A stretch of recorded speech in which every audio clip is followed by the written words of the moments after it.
Hello again, it's Mark. Time for another Scotch Sunday, and kind of going down there. I hope you're all having a good week. Thanks for giving it a view. I hope it's helpful. Any feedback be great. Something you want to see me do a review on, be happy to do it, assuming I have it, which there's a decent chance I do. Unfortunately, according to my wife. So, all right. So today I have another one that I've done some in the other from the same distillery. Today I'm going to do the Dalmore Highland, which is a Highland single malt. I'm going to do the King Alexander III. This is a part of their core line, and it's got a lot of different barrels in it, as I recall. But just kind of, this is 40% ABV, and it's anyway, it's a Highland, and it's located in the northern part of the Highlands. Founded in 1893, 1839, excuse me. In 1213, King Alexander III was attacked by a stag. He was saved by the chief of the clans Mackenzie. His name was Colin of Kintail. As a reward for saving the king, he got some land deeded to him, and also the crest was the stag. I'm not sure how you're attacked by a stag. I guess people are attacked by stags, but yeah. And then the land where this was all happened is where the distillery is located. And the river that they use is actually a saltwater river that they use for the water for the source from the distillery. And let's see, what else can I tell you? Yeah, their core line is pretty extensive.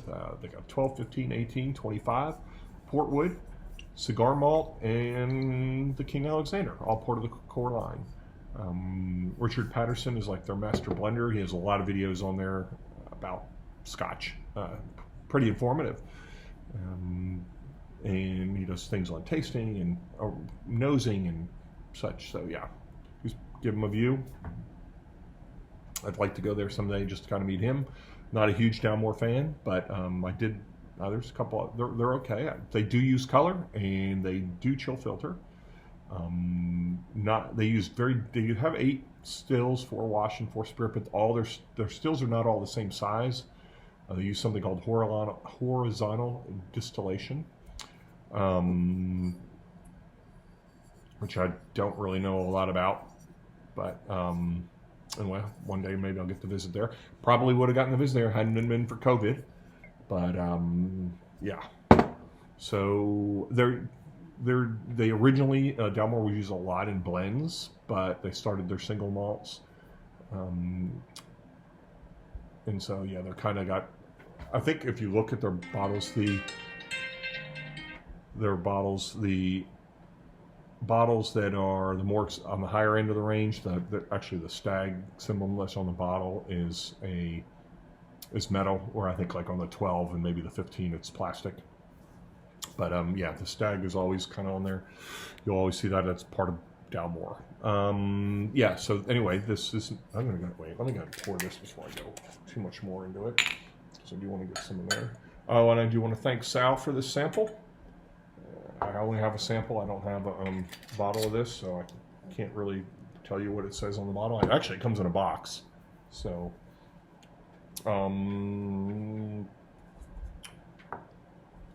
anyway, let me give it a little spin here.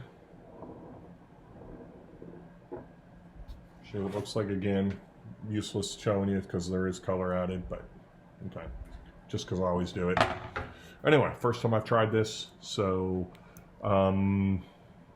yeah, so there's a lot of different casks involved in this. So this consists of casks that include Oloroso, bourbon, Madeira, Marsala, port, and Cabernet. So 6 different casks in there. And I guess the Olorosos are sherry butts. So anyway, you got a lot of different casks in there, so this should be interesting. Sometimes you put too many things in there and it gets kind of wonky, but we'll see how this one goes. Hopefully it must be fairly popular because it's part of their core line. It's been there a while, so okay, let's see what we got.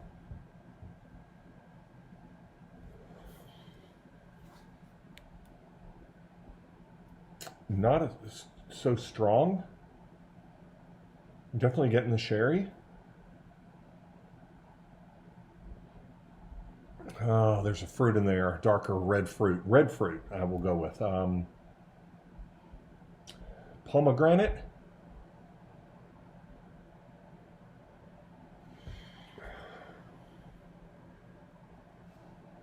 Dark cherries.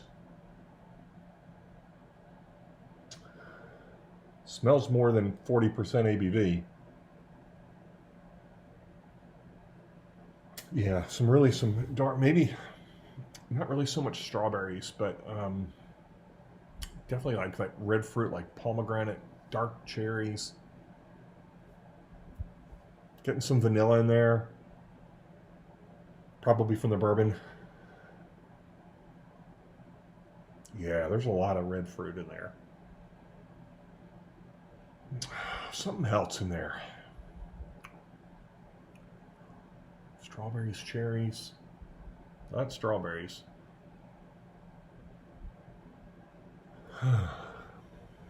Yeah, definitely. I'll go with red cherries. Dark red cherries. Okay.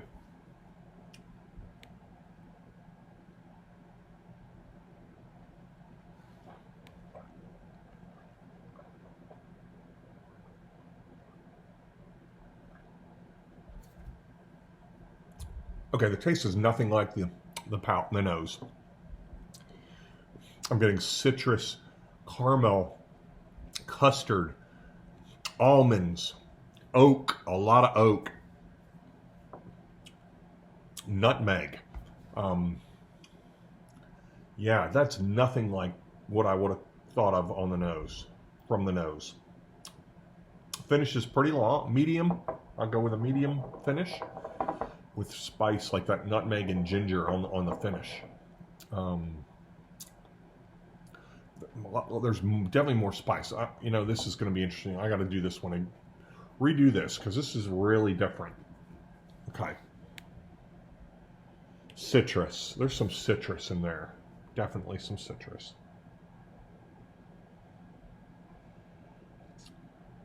Yeah, the cherries are less. Do get the cherries. Yeah, some citrus in there. Cherries. Maybe some dried apricot. Yeah, some apricot. So a little bit sour, but yeah, very interesting. I've not had anything like this. This is very different. Okay, let me give it another taste because this is really blowing my mind.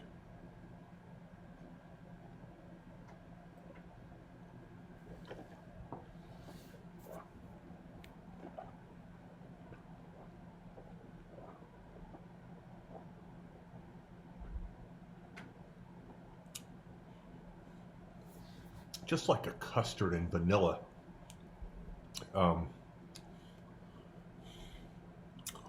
Yeah, some citrus coming through, spices, and oak. Again, nutmeg, maybe some cinnamon in there.